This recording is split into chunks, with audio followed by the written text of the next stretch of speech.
दोस्तों, अब गर्मी बहुत पड़ रही है तो क्या आप भी ऐसे में सोच रहे हैं कटिंग लगाने के बारे में और समझ नहीं पा रहे हैं कि कौन कौन सी कटिंग लगाएं। तो आज के वीडियो में जानेंगे कि इस तपती गर्मी में कौन कौन सी कटिंग अभी भी लगाई जा सकती है। तो जो सबसे पहले नंबर पर है वो है पर्पल हार्ट। यह एक कलरफुल प्लांट होता है जो कि पर्पल कलर का होता है। बहुत सुंदर प्लांट होता है और उसको कटिंग से आसानी से लगाया जा सकता है। एक छोटी सी कटिंग ले लें, नीचे के सारे पत्ते रिमूव करके इसे किसी भी गमले में या कहीं भी लगा दें। 2 इंच तक नीचे दबा दें और 1 सप्ताह में यह अच्छे से ग्रो कर जाएगा। इसके लिए कोई अलग से आपको गमला वगैरह नहीं लेना, किसी गमले में भी लगा दें। जब ये ग्रो हो जाए, इसमें जड़ें निकल आएँ तो आप इसे किसी दूसरे गमले में शिफ्ट कर दें। तो पर्पल हार्ट को अभी जून के महीने में भी आप लगा सकते हैं। अगला जो प्लांट है वो है रिहो प्लांट। रिहो प्लांट को भी आप जून की इस तपती गर्मी में आसानी से ग्रो कर सकते हैं। इसकी कटिंग आसानी से ग्रो हो जाती है। आपको मदर प्लांट से एक कटिंग लेना है और नीचे की पत्तियों को रिमूव करके लगा देना है। ये 3 से 4 दिन में ग्रो हो जाएगा। छोटे से छोटे गमले में भी ये आसानी से ग्रो हो जाता है। अगला जो प्लांट है वो है यूफोरबिया। यूफोरबिया को अभी आप जून की तपती गर्मी में भी ग्रो कर सकते हैं। बस आपको एक छोटी सी कटिंग लेनी है। नीचे के सारे पत्ते रिमूव कर देने के बाद आप इसे बिल्ड एंड सॉइल में लगाकर 2-3 दिन के लिए सेमी शेडेड एरिया में रख दीजिए।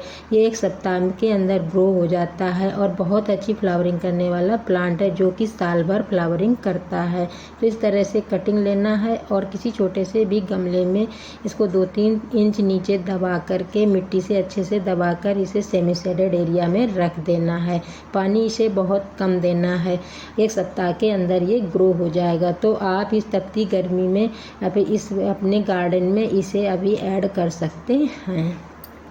अगला जो प्लांट है वो है पार्टुलिका। पार्टुलिका को ग्रो करना बहुत आसान है। पार्टुलिका का तो ये सीजन ही है। इसकी कटिंग छोटी सी छोटी कटिंग भी लग जाती है और छोटे से छोटे गमले में ये आसानी से ग्रो हो जाता है। यदि आप इसकी कटिंग कहीं फेंक देते हैं तब भी वो ग्रो हो जाती है। इसकी कटिंग लगाकर यदि आप धूप में भी रख देते हैं तब भी ये ग्रो हो जाएगा और समर सीजन में बहुत अच्छी फ्लावरिंग करने वाला ये प्लांट है। तो आप इस तपती गर्मी में आसानी से पार्टुलिका को लगा सकते हैं। इसके बहुत सारे कलर ऑप्शन आते हैं, जो आप चाहें वो लगा सकते हैं और इसको लगाना भी कोई ज़्यादा कठिन नहीं है और इसके कोई ज़्यादा केयर भी करने की ज़रूरत नहीं होती है। इसको हैंगिंग बास्केट में या किसी तरह से छोटे छोटे गमले में आप लगा सकते हैं।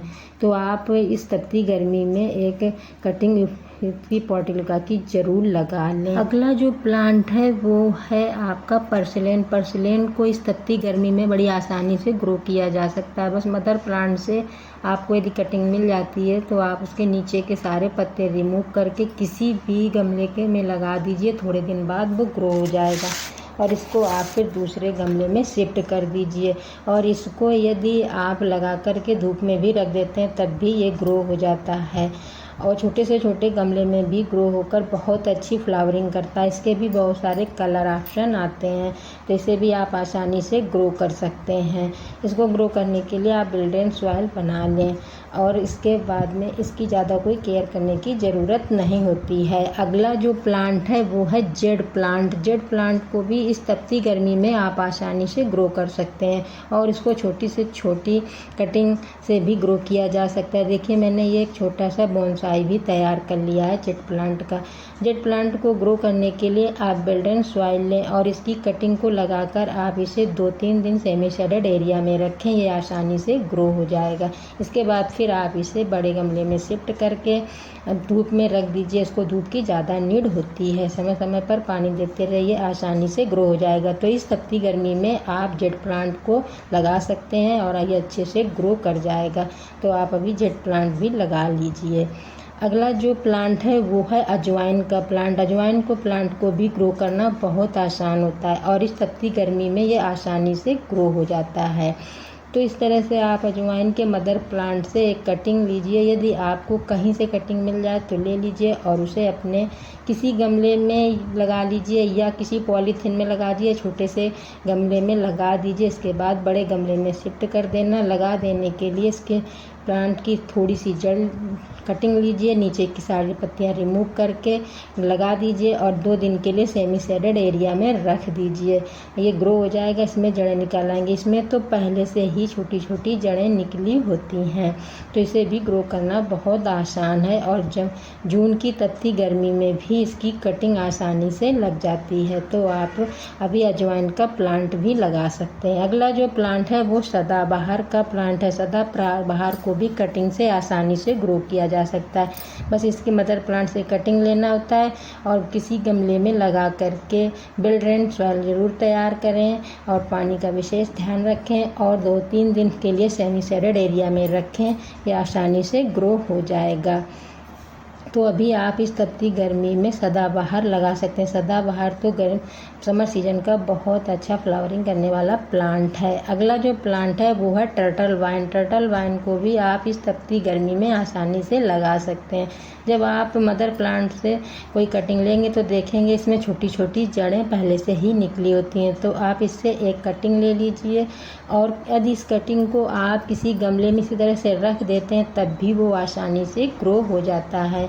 इसको ग्रो करना कोई ज़्यादा कठिन नहीं होता और यह बिल्कुल लो मेंटेनेंस प्लांट है और पूरी गर्मी भर हरा भरा रहकर गार्डन में हरियाली बनाए रखता है। तो इस तरह से कटिंग लीजिए और किसी गमले में रख दीजिए। मैं तो कोई भी कटिंग करने के लिए कोई अलग से गमला की चॉइस नहीं करती हूँ, किसी भी गमले में लगा देती हूँ। जब वो ग्रो हो जाता है, उसमें जड़ें निकल आती हैं, तो दूसरे गमले में मैं इसको शिफ्ट कर देती हूँ। अगला जो प्लांट है वो है पुदीना। पुदीना भी आप अपने गार्डन में अभी इस तपती गर्मी में लगा सकते हैं। इसको लगाने के लिए बस आपको कटिंग छोटी सी ले लीजिए और उसे इस मिट्टी में इस तरह से डाल देना है और डाल देने के बाद मिट्टी से ढक देना है और पानी दे देना। 2-3 दिन के लिए सेमी शेडेड एरिया में रखना है और ये धीरे धीरे ग्रो हो जाएगा। 5 से 7 दिन बाद आप देखेंगे तो इसमें छोटी छोटी लीव्स निकल आई होंगी। तो इस तरह से आप अपने टेरेस गार्डन में अभी जून के महीने में पुदीना भी लगा सकते हैं।